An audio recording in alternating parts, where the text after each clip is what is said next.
She walked back into our lives with a lawyer, a freshly blown-out blowout, and 20 years of nerve I genuinely did not know a human being could possess. She hadn't changed a single diaper. She hadn't sat through one IEP meeting. She hadn't learned that my son needed his blanket folded at the bottom left corner or the sleep wasn't coming. She hadn't done any of it. Not once. Not in 2 decades. But she had a briefcase and an angle, and apparently that was supposed to be enough. My name is Marcus Webb. I'm 51 years old. I drink my coffee black. I work iron work on high-rises across the Chicago skyline, and for the last 18 years I have been the only parent my son Theo has ever had. Not biologically, at least not at first. In every way that has ever mattered in this life, I want to tell you something before we go any further. This is not a story about me. This is a story about a boy who watched his mother leave when he was 3 years old, spent the next decade pouring every unspoken thing he felt into a canvas, and then at 18 years old stood in a Cook County courtroom and ended her. Quietly, precisely, with paint, pull up a chair. You need to hear this one. I met Celeste Navarro when I was 28, sharp, electric, magnetic in that specific way that makes the rest of a room seem like furniture. We moved fast, too fast. I know that now though, too fast sounds too clean for something that felt, at the time, like the most alive I'd ever been. Theo came the year after we married. He was diagnosed with autism spectrum disorder at age 2, and I want to be clear about this before we go any further because this matters. That diagnosis was never the problem, not for me, not for a single day. Theo, at 2 years old, was already revealing a universe. I didn't have adequate language for the way he could distinguish the specific engine sound of one particular bus 4 blocks away before anyone else heard a thing. The way he organized objects by a private logic that was always more internally consistent than anything you or I could name. That child was never something to be corrected. He was something to be understood. Celeste looked at that diagnosis, and I watched something in her clothes. It wasn't cruelty. It wasn't even coldness, not immediately. It was more like watching someone quietly calculate the distance between the life they expected and the one they were standing in and deciding the gap was too far to walk. She withdrew slowly, then completely. She moved through our apartment in Inglewood like someone passing through a waiting room present in the physical sense. Nowhere in every sense that counted. She never told me she was leaving. Not one word. Not one syllable. On a Tuesday morning in October, Theo was on the kitchen floor arranging a set of crayons by color gradient, with the focused precision of a man filing a tax return. Celeste kissed me on the cheek, said she needed to run to the pharmacy. I watched her walk out the front door carrying a purse that I would later understand was packed for considerably more than a trip to Walgreens. She left with a man named Patrick from her office. She left her 3-year-old son on the kitchen tile. She never came back. For the next 4 days, Theo walked to the front door of our apartment every hour or so. He would grip the handle, pull it open, and stand there looking down the hallway, not crying, not calling out, just standing, looking at the place where she was supposed to come from. I don't have words for those 4 days. I have carried them in a specific sealed compartment of my chest for 18 years because some things don't compress into language. You just carry them and you keep walking. So I walked. I learned his schedule, his thresholds, the exact weight of the silence he needed before he was ready to engage. I learned that he processed emotion through drawing long before he could process it any other way. A preference that had, by the time he was 5, turned the surface of our refrigerator into something worth standing in front of for a while. I worked iron during the days. I read every special education resource I could get my hands on at night. I went to every meeting, every evaluation, every school conference as the only adult present from our side of the table. Not because I was exceptional, because I showed up. And showing up, it turns out, is the job, the whole job. Everything else is just details. By the time Theo was 12, the drawings had become paintings. By 15, people were stopping mid-sentence when they walked into our place and saw the walls just going quiet, like someone had changed the channel. At 17, A gallery in River North showed 3 of his pieces. At 18, a painting sold at a Michigan Avenue auction for more money than I had made in the previous 4 years combined, standing on iron beams in Chicago winters. I cried in the parking structure afterward. The ugly kind of crying, the kind where your chest contracts and the sound that comes out of you sounds like someone you don't entirely recognize. I didn't call anyone. There was no one to call. It had always been just the 2 of us. Theo put his hand on my forearm. He held it there, steady and still, until the sound stopped. Then he said very calmly, "I knew it would sell for that. I've been tracking the secondary market for 18 months. He was 18 years old. I laughed so hard my knees went soft. "Now I need you to put your phone down, sit with your back against something solid and stay with me. Because here is where this story really begins. 14 months after that auction, I received a phone call from a woman named Andrea Klein, partner at a firm downtown specializing in family and estate law. Voice like polished marble. The kind of voice that bills in 6-minute increments and has never once apologized for it. She informed me she was calling on behalf of a client who had growing concerns about the financial management of my son's assets. She used the phrase Theodore Navarro. I stopped her immediately. "His name," I said, "is Theo Webb." There was a pause practiced. Then she told me her client was prepared to file for a formal financial review, that as Theo's biological mother, she had legal standing to request oversight, that there where I'm going to use her exact phrasing because it earned its place in my memory questions about whether appropriate protective structures had been in place. I asked who her client was. The pause before her answer was longer than any pause had a right to be. Celeste Navarro. I want to describe what I felt in that exact moment. I genuinely want to because the English language should have a word for it and it doesn't. It is not rage.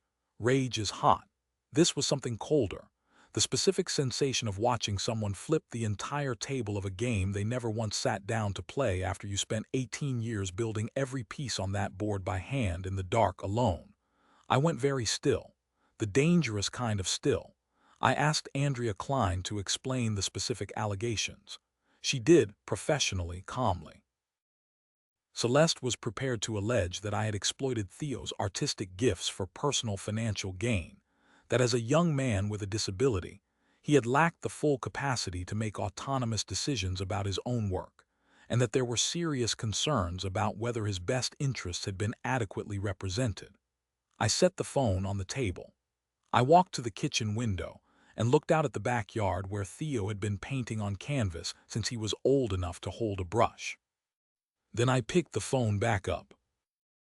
"Tell your client," I said with a steadiness that surprised even me, "that she's welcome to try. I ought to be honest with you here. I want to be straight." Part of me was afraid in that moment, not for myself, but for Theo. For what this circus was about to do to the one place in the world where he had always felt entirely safe. 3 days later, my name was in the Tribune. I still don't know exactly how fast she moved it there. Money, connections, or simply the fact that father accused of exploiting disabled young artist writes itself as a headline. By Thursday morning, I was trending. My foreman called. 2 neighbors knocked. A reporter was on my stoop at 6:45 in the morning with the unbothered energy of a man who had never once considered that some people weren't yet awake at 6:45 in the morning.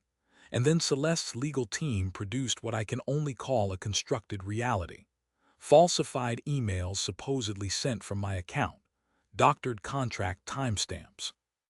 A narrative so cleanly assembled that I could see, with a sick kind of clarity, how long she'd been building it. The story she was selling was devastatingly simple. A troubled mother fighting to protect her vulnerable son from the man controlling him. People were buying it in full, before I had said a single word in public.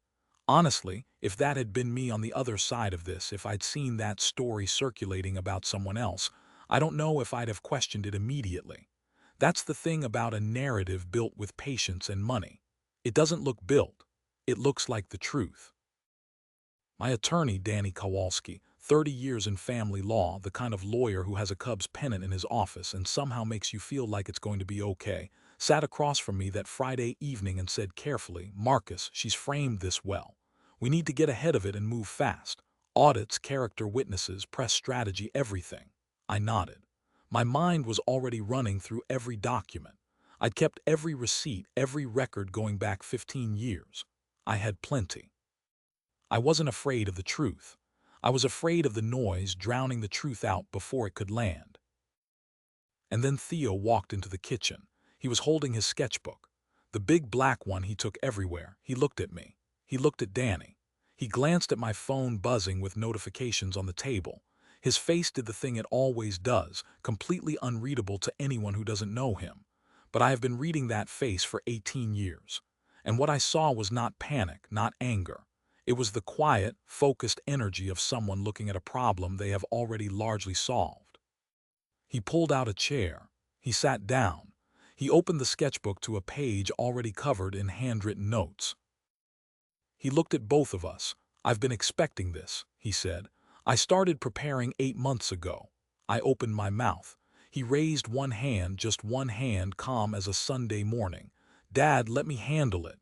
And right there, friends, right there is where this story actually begins. Grip something. What Theo had built while I was working iron and worrying, and trying to make everything okay, while Celeste was conspiring downtown, was something that only a person with his particular, extraordinary combination of gifts could have assembled. 43 folders, color-coded, cross-referenced, indexed with the precision of a research library. He had set up monitoring alerts on his own financial accounts 11 months earlier. He had detected a background investigation run on me through a law firm connected to Celeste City. He noticed. He said nothing because, and this is the part that required me to stand up and walk to the window just to breathe, he didn't want me to worry before there was something concrete to face. My 18-year-old son had been running a quiet counterintelligence operation in the background of our daily life and had not said a single word because he was protecting me. That boy had every school attendance record going back to kindergarten, every therapy billing receipt 15 years, one name on every line, every conference log, every specialist consultation, every document from his school support team, all of it, organized and cross-referenced. And then there was the voicemail left in 2019 on a number she apparently forgot Theo could access. Her voice, slightly soft around the edges in the way voices get when there's been wine, saying she couldn't be what Theo needed, that she'd made her peace with her choice, that she hoped he was well cared for, but that she simply could not be the one doing the caring. He was 11 years old when she left that message. He had saved it in 3 separate locations: cloud backup, an external hard drive, and a printed transcript he had notarized through an online service. An 11-year-old had notarized his own abandonment. I had to walk away from the table when I read that. I stood at the kitchen window for a long time. Behind me, Danny quietly said, "Marcus, this kid just won the case." But Theo was not finished. He had also, and I say this with full recognition that he operates at a frequency I don't entirely have access to, anticipated Celeste's media strategy. He knew the play wasn't purely legal. She needed public opinion to convict me before any judge saw the evidence, and he had worked out exactly how to dismantle it. "You don't counter a media hit with one statement," he explained to us with the patient calm of someone explaining something obvious. "One statement gives you one news cycle. You release one piece per day for 2 weeks. You control the pace. You make them keep coming back."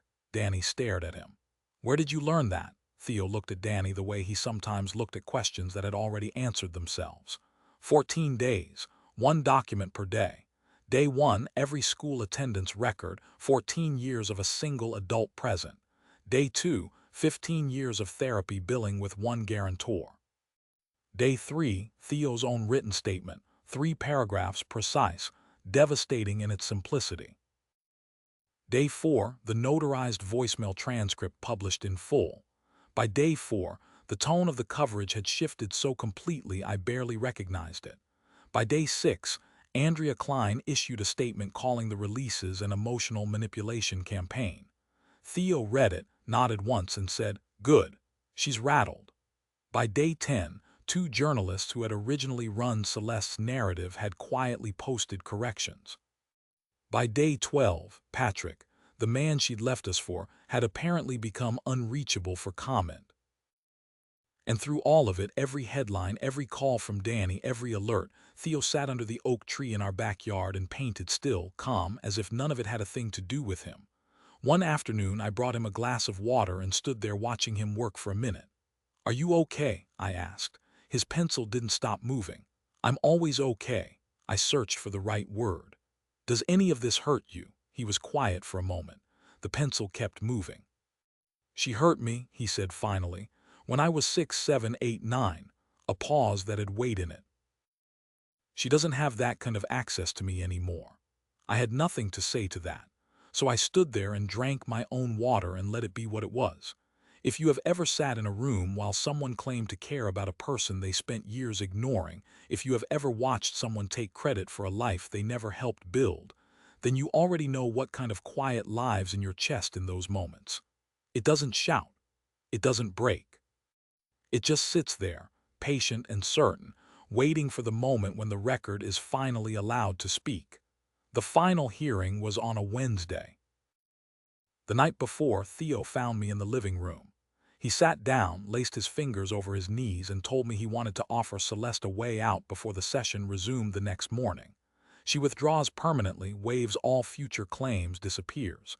In exchange, he would never mention her name publicly again. And if she says no, he looked toward the hallway toward his studio. Then I show her the paintings, 10 canvases, one for each year from age 6 to 15. A decade of a child's private record. I lay awake that night running through everything that could go wrong. That's my habit when I'm scared, and it has never once helped me, and I have never once been able to stop. But what I kept coming back to wasn't the case. It was Theo, downstairs in his studio, completely composed, completely ready, and I kept thinking about 4 days in October 18 years ago, a 3-year-old standing at a front door holding the handle, looking at an empty hallway. I thought about how much that had cost him, and how quietly he had converted that cost into something no one in that room was prepared for. I got up at 5:00, made coffee, found him already at the kitchen table in his navy suit, which he had naturally chosen himself, with 2 plates of toast between us and his black notebook open. We ate without talking much. That's always been fine with us. 10 minutes in, he closed the notebook, looked at me directly, and said, "Whatever happens today, I need you to know something." I waited. "You didn't fail me," just like that. No preamble. "I know you still carry those 4 days when I was 3. I know you think about them." He held my gaze, and it was steady, and it was kind. "You should stop. You didn't leave, that's the whole story." I opened my mouth, closed it. He nodded, stood, picked up his notebook. "We should go. The construction zone on the expressway will add 20 minutes. I laughed out loud, the kind of laugh that takes something loose with it on the way out. "Yeah," I managed. "All right, son, let's go." The courthouse was gray stone downtown, built, like all courthouses, to make you feel smaller than you are. Celeste was already there when we arrived, standing near the entrance with Andrea Klein and 2 others, all of them in expensive coats, all of them wearing the specific confidence of people who have not yet fully absorbed that the ground has been removed beneath their feet. She looked polished. Money had treated her the way money usually does when you have the resources to ask it nicely. She looked at me when we walked in. I looked back. I felt nothing specific in my chest, and I could see that the absence of what she expected, panic, anger, some flicker of the old fear, disoriented her slightly. Then she looked at Theo. Something crossed her face, a compressed grief that appeared and vanished in under a second, locked down before it could become anything real. Theo looked back at her with the open, steady curiosity he brought to most things in the world. He gave her a polite nod, the kind you give a stranger who holds a door. She flinched just barely. I saw it. The hearing itself was less like a legal battle, and more like watching someone quietly complete a puzzle in front of a person who had sworn the pieces didn't exist. Andrea Klein was skilled. I'll give her that. She fought. She argued the document releases constituted targeted harassment. She tried to reframe the voicemail as something taken out of context, which, if you remember, was Celeste recorded saying she could not bear to be a parent to her own son. You tell me how much context was missing. But Judge Patricia Assay's silver-threaded locks, the expression of someone who has seen every variety of human foolishness and finds it consistently underwhelming, had that specific energy in the room that told me, an hour in, that she had already made up her mind and was now simply allowing the procedure to finish drowning. At the mid-morning recess, Theo stood, buttoned his jacket, and quietly told his attorney to deliver the offer to Andrea Klein. I watched from across the room. I watched the envelope change hands, be opened, be read. I watched Celeste receive the summary in a quiet corner, the calculation moving visibly behind her eyes, the attempt to locate a remaining card, a last angle, any exit that still left her with something. Then she looked directly at Theo and shook her head. No, I still don't know what she thought was going to happen. Maybe it was a bluff. Maybe 20 years of absence had left her genuinely unable to calculate the weight of what she was refusing. Whatever it was the wrong answer. Theo looked at her for one long moment, and I saw something in his face I hadn't seen since he was very small, something older than anger, something that had been processed and folded away a long time ago and was now just passing through on its way completely out the door. Then it was gone. He reached into the portfolio his attorney was holding and removed a large flat package wrapped in brown paper. He handed it to the court clerk with a quiet word. The clerk, looking slightly puzzled, carried it to the front of the room. I want you to slow down right here with me. Because what happened next is the moment I have replayed in my mind every single day since that October morning, and I need you to be inside it. When the session resumed and the package was opened, 10 canvases laid out in sequence. Year by year, Judge Jose looked up from the bench, and the expression on her face was the kind you rarely see in a public institution, because you could see it. What 10 years of a child's private emotional record does to a room when it's laid out in front of the person who generated every stage of it. The first painting, age 6, warm, saturated deep reds and golds, the colors a small child reaches for when they still believe in warmth. A woman's figure painted from behind from a child's eye level, beautiful, hopeful, the brush strokes loose and open in the way only longing makes them. He had painted her beautiful. I had to breathe through that. By age 8, the palette had cooled blues beginning to creep in from the edges of the canvas, the figure smaller inside the frame.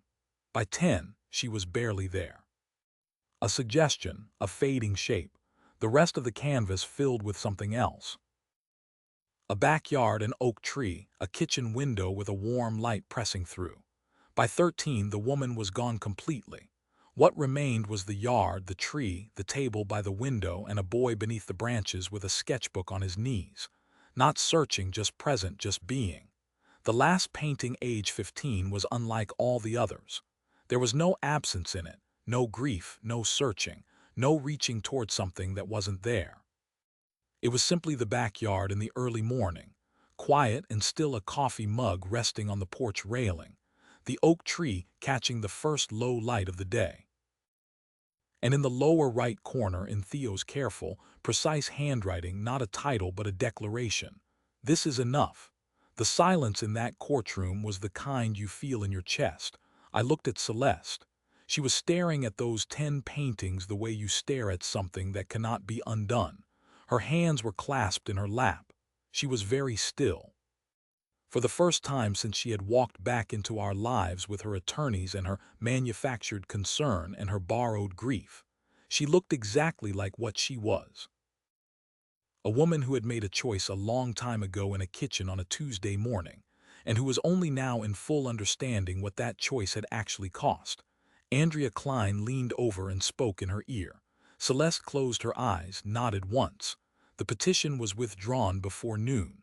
She walked out of that courthouse without a statement, without turning back. She got into a black car. She was gone. I stood on the courthouse steps in the cold October air.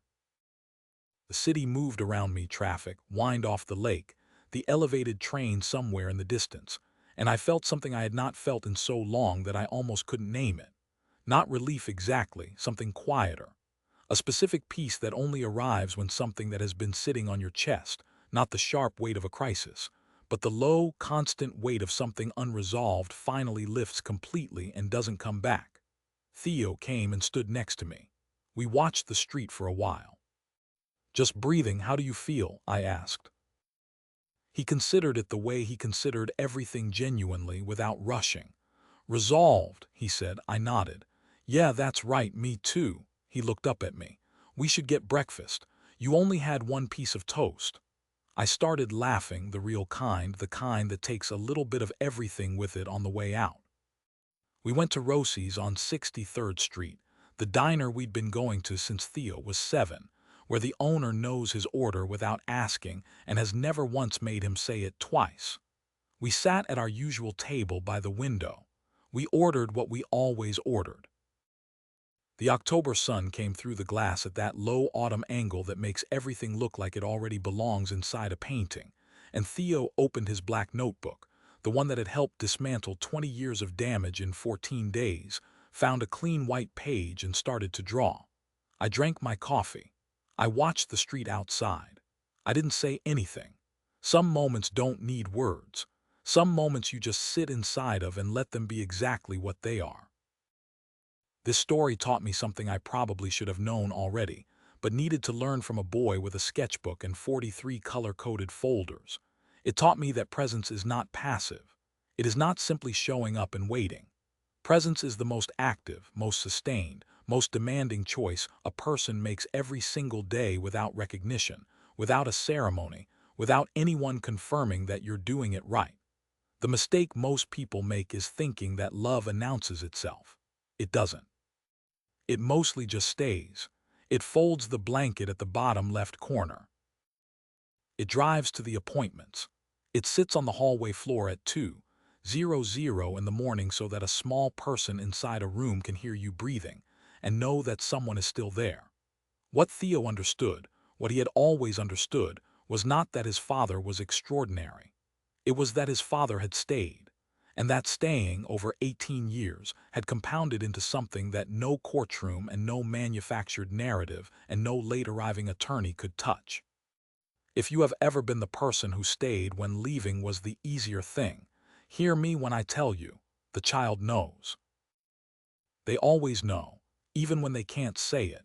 Even when the years go by without ceremony or acknowledgement, they are keeping a record. They are painting it year by year on a canvas that one day the whole room will have to look at. Ask yourself this. Is there someone in your life whose presence you have been taking for granted? Someone who has simply, quietly, consistently stayed? Tell them. Don't wait for a courtroom to say it for you. The last painting, "This Is Enough," hangs in Theo's studio now on the center wall where the light is best. He framed it himself. I asked him once why that one out of all 10. Why not one of the earlier ones, the warmer ones? He thought about it. "Because it's the most honest one," he said. "It's the one where I stopped waiting." I looked at the canvas, the oak tree, the morning light, the coffee mug on the railing. "Is that me?" I asked. "The coffee mug." He almost smiled. A near smile from Theo has always been worth more than a full laugh from most people. "It's always been you," he said quietly. "The one who stayed. The one who stayed." That is the whole story. There is no other credential. There is no other qualification.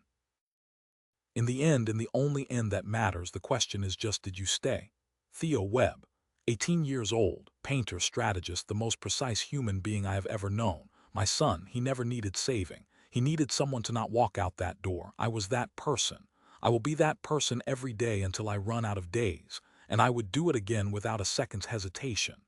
Every single morning for every difficult, luminous, extraordinary year. Now I want to hear from you. Drop a comment right now. Type 1 if you think Marcus handled that phone call the right way. Type 2 if you would have said something very different to that attorney. Or type 3 if Theo's 1-4-day strategy is the most brilliant thing you've heard in a long time. Tell me where you're watching from and what time it is where you are right now. And has anyone ever walked back into your life after a long absence and expected you to just absorb it like the time in between hadn't happened? Like you were supposed to pick up right where they left you? Tell me in the comments. I genuinely want to know. If you're new here, hit subscribe and stay a while. These are real stories, raw, honest, and built around the choices people make and what those choices actually cost. I'll see you at the next fire. This is a fictional story inspired by real emotional experiences, fully rewritten and reimagined in Chicago, Illinois to create original content. Any resemblance to real people, living or deceased, or to actual events is entirely coincidental.